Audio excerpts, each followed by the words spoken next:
Igbo bụ Igbo, ekele m ụnụ ọlọlọ Nneka Chimezeni kwa na-ewetara ụnụ ọnọdụ Igbo. Biko iwuru onye Igbo, ihe Igbo na-amasị, biko tọọ ntị n'ala gee this video, then ị ga-echa ya eshare ya. E nwere ihe m na-ajụ, ihe a gbasara asụsụ anyị na-ekwu okwu n'aka Igbo ya kemgbe. Onye ọdụ ka ọdụ na-agara onwe ọ dịka enwere onye ọwụ problem iche. Ka a na-aga kwa ụbọchị ihe ahụ 5 years anyị nọgoro n'ihe gbasara ipromote asụsụ anyị, it get worse by the day. Mbọsị a ka mụ na ụmụ m nọ, ụmụ m bịara around the house, so di m na-agwa ha were Igbo na-akpa nkata. Ụmụ m na-asụ Igbo ole ha ga-asụ. Amụrụ ha na Lagos, agbara m mbọ shi ọnwụ hụ na ha mụtara Igbo. By the time m nweta this inspiration, ya bawara ha mba na command. Ụmụ m challenge wee sị na ọ gaghị akọmanda ha ịsụ Igbo. Adam nwaanyị wee jụọ after all, gịnị ka Igbo nwa na-asị ka asụ, gịnị ka eji eme ya na aba ha challenge wee sị ya mba. So m pụta ebe a na-eme this argument, jụwa ihe n'ime ha akọ. Ajụjụ mbụ m jụrụ di m bụ ajụjụ mbụ m jụrụ ụmụ m bụ ọwụdụ n'ịba mba ọkwanụ wisdom ka eji ekwu. Mgbe ha nna ụnụ na-abara n'ụlọ mba so na ụnụ anaghị asụ Igbo, mụnwa na-eche na ajụjụ ụnụ ga-ajụ ya fọltụ onye ka ọwụ na ya anaghị asụ Igbo. Ebe niile jụọ oyi njọ dị m sị nke nwa na-aba mba na-enye kọmanda sị ha sụwa Igbo. Fọltụ onye ka ọwụ na ha anaghị asụ Igbo. Ya sị m na fọltụ m sị ya good. Ọ na-awụkwa n'ihe mebie ndị aga abawa mba ma ọ blame nwe onye mebiri m gwawazi ụmụ m ihe a na-ekwuzi ekwu nwoke ka esi dozie ya.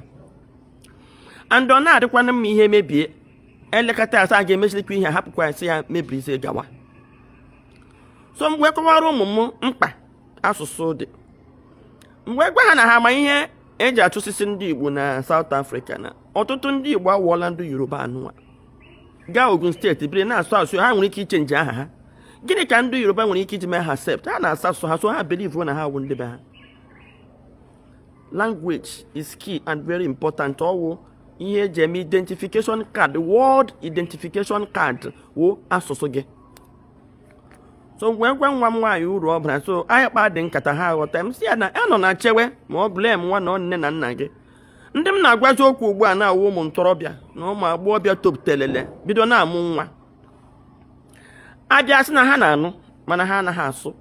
So m gwa nwa m nwaanyị na mana nwa gị agaghị anụ Igbo ọ bụrụ na ibido hụ kịta na-atụ ya uchu sụwa ya awụrụ asụsụ ga-ewe gị ọnụ.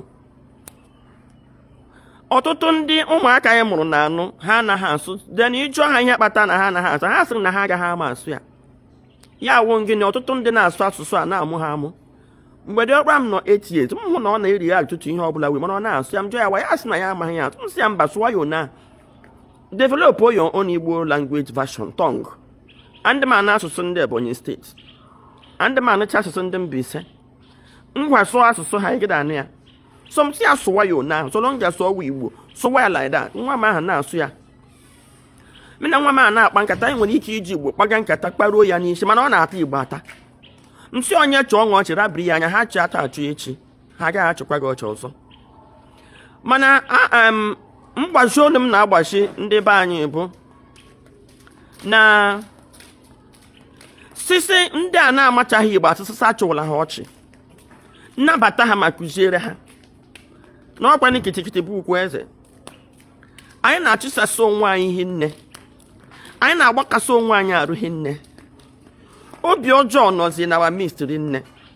Igbo buru ibu mana anyị tara ata. Ọtụtụ ụmụ anyị mụrụ na be ndị ofe mmanụ na aka adị comfortable ịnụkọ wetu ndị ofe mmanụ karịa ndị Igbo ibe ha,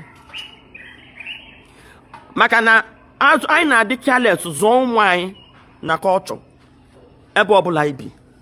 Anyị anaghị azụpụta ha culture anyị n'ime. Ọkwa na anyị ka aghọgbu na Naịjirịa n'ụwa anyị nọ n'ime. Mana anyị ga-atọzi isi na aghọgburu anyị, anyị ga-atọ na blame game.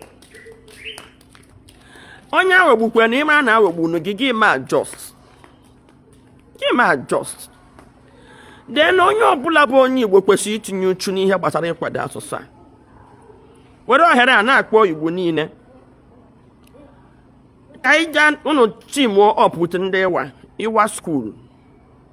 Ọwa anyị nwa na-akwado asụsụ Igbo. Ka anyị nye na aka mara ihe anyị mere ka asụsụ anyị dị efu na. eziokwu na ọtụtụ otu ihe gbasara Igbo ugbu a na ndị mepee wayo ka eji ya eme ego ka eji ya akpa. Enwere one man m gara enwere ihe anyị na-eme nga na-eme ya invite mgbe ahụ ndị ADF ndị mmadụ na-asị m madam ike agwụla onye bịa onye m sị ya na anya ha ga-asụwakwanụ mgbagbu ghara ọgụ. Anyị ga-alụgide ọgụ a until anyị nweta ihe anyị chọrọ wee na-akpọ Igbo niile. Ọ bụrụ na ị nwere mmasị isonye anyị n'ihe gbasara ịkwado asụsụ Igbo a, biko igecha ihe a DM ka anyị kpawa nkata ka anyị ga-esi wee dozie asụsụ anyị. Ka anyị na-alụ ọgụ nnwere onwe which na-aghasasị enwekwa m olileanya na a ga-emecha chịkọ ihe ọdụ mma ka anyị marakwa na amara na asụsụ bụ ihe jikọrọ anyị. Our language is what unites us. Ka anyị promote wee ya ebe niile anyị na-aga. Ebe ọ bụla ị hụrụ onye Igbo ibe gị na-anaghị asụ asụsụ, kpọkọnata ya, nye ya advice, gbazie ya olu. Ị na-arụ na bank, ị na-azụ ahịa, ebe ọbụla ka anyị mara na iwu dị iche iche anyị ga-amagasị maka asụsụ anyị succeed. Ndewo.